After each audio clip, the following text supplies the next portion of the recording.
Friends, आज हम physics class 12 में से चैप्टर 6 इलेक्ट्रोमैग्नेटिक इंडक्शन में सेल्फ इंडक्टेंस टॉपिक जो है वो स्टडी करेंगे। एल देखेंगे हम सेल्फ इंडक्टेंस क्या होता है।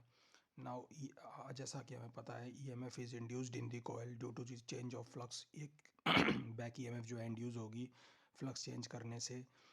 तो जो फ्लक्स है that is directly proportional to the current in the coil.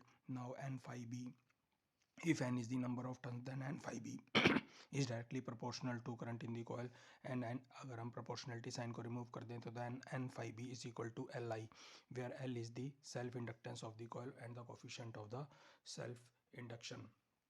Now जो बैक ईएमएफ हो रही है वो हमें पता है लेंज़ेज लॉ के according the back EMF is equal to rate of change of flux, और माइनस साइन इसलिए because the back EMF always opposes to the cause that it produces it.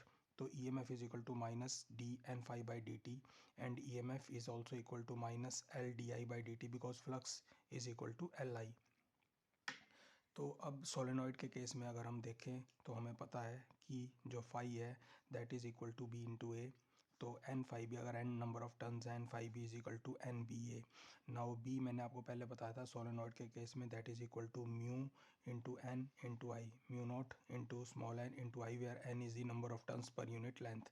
Now if n is the n is the total number of turns and small n is the number of turns per unit length, then small n into L is equal to capital N.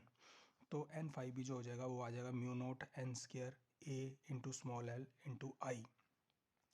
Now जैसा कि मैंने पहले बताया कि जो L है self inductance that will be equal to N phi B by I, L is equal to N phi by by I. तो this will be equal to mu naught n square AL. Now if solenoid is filled with the material of permeability mu r, अगर एक solenoid को एक material के साथ fill कर दें जिसकी परमेबिलिटी म्यू आर है, तो जो सेल्फ इंडक्टेंस है that will be mu r into mu naught n square a l. Now जैसे कि हमें पता है work needs to be done against the back EMF in establishing the current. जो बैक ईएमएफ है उसको हमें करंट को एस्टेब्लिश करने के लिए, वो करंट को कम कर रही है जो बैक ईएमएफ है, तो करंट को एस्टेब्लिश करने के लिए, इंक्रीज करने के लिए हमें वर्क डन करना पड़ेगा. And this work done is stored in the magnetic potential energy. तो देन एट एनी इंस्टेंट, तो जो हमारी बैक ईएमएफ है multiplied by current V into I that is the power, and the rate of change of work done is also power. Then dw by dt is equal to magnitude of E. This is the back EMF into current, and this will be equal to, जैसा कि मैंने बताया आपको,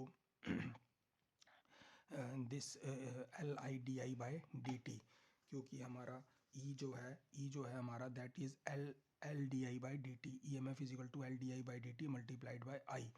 Now if dt is deducted from numerator and denominator, then dw is equal to LIDI and integration of dw will give the total work done, and if we integrate this amount from 0 to I, this will be equal to half Li square. So half Li square